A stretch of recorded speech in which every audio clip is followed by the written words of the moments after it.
பனிமலர்களால சூழப்பட்ட அழகான ஹோட்டல்.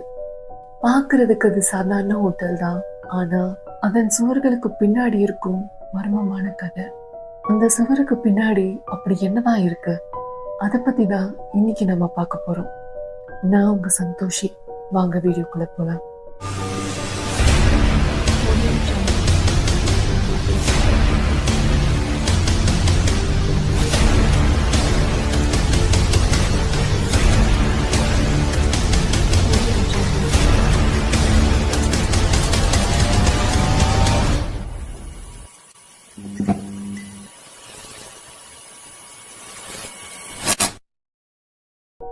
கனடாவில் அல்பென்ட்ராவில் இருக்கிற ஒரு ஹோட்டல் தான் இந்த பன்ஃப் ஸ்பிரிங்ஸ் ஹோட்டல்.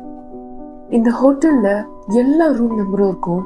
ஆனா 873 நம்பர் ரூம் மட்டும் இருக்காதாம். அவங்க அந்த ஹோட்டல் கட்டும்போது அந்த ரூம் இருந்திருக்கு. காலப்போக்கில் அங்க நடந்த மர்மமான விஷயத்தினால அந்த ரூம் மூடிட்டாங்க. ஒரு காலத்துல அந்த ரூம் சாதாரண ரூமா தான் இருந்துச்சு.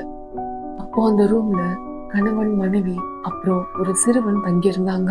மறுநாள் காலையில அந்த ரூம் சுத்தம் செய்ய வந்த ஒருத்தவங்க அங்க நடந்த சம்பவத்தை பார்த்து பயந்து போயிருக்காங்க. அப்படி அங்க என்னதான் நடந்துச்சுன்னு எல்லாரும் வந்து பார்த்தாங்க. பார்த்ததுக்கு அப்புறம் தான் தெரிஞ்சது, அங்க இருந்த லேடியையும் சிறுவனையும் அங்க இருந்த கணவன் கொலை பண்ணிட்டு அவரும் சூசைட் பண்ணிக்கிட்டாருன்னு. அதுக்கப்புறம் அந்த விஷயத்த மறந்துட்டு எல்லாரும் அந்த ரூமுக்கு எப்பவும் போல வர ஆரம்பிச்சாங்க. அங்க தங்கியிருந்த நிறைய பேரு நைட்ல அந்த ரூம்ல அலறல் சத்தமும் கண்ணாடியில ரத்த கரையும் இருக்கிறதா சொல்றாங்க. ரூம சுத்தம் செய்ய வந்தவங்களும் கண்ணாடியில இருக்கிற அந்த ரத்த கரைய தொடச்சிருக்காங்க. எவ்வளவு தடவை தொடச்சும் அந்த ரத்த கரை போகவே இல்லையா. இந்த சம்பவத்தை பார்த்த நிர்வாகம் 873 நம்பர் ரூம கம்ப்ளீட்டா சிமெண்ட் போட்டு மூடிட்டாங்க. அதுக்கப்புறம் 872, 874 இந்த ரூம்ல இருந்தவங்க 873 நம்பர் ரூம் இருக்கிற பக்கம் தட்டி பார்த்திருக்காங்க. அங்க இருந்து ஹலோன்னு மர்மமான சத்தம் வந்ததா சொல்றாங்க.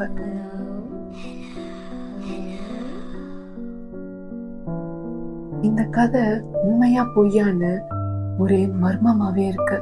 இத பத்தி தெரியணும்னா அந்த 873 நம்பர் ரூம திறந்துதான் பார்க்கணும். இந்த மாதிரி நிறைய இன்ட்ரெஸ்டிங்கான விஷயம் கேட்கணும்னா இந்த சேனலை சப்ஸ்கிரைப் பண்ணிக்கோங்க.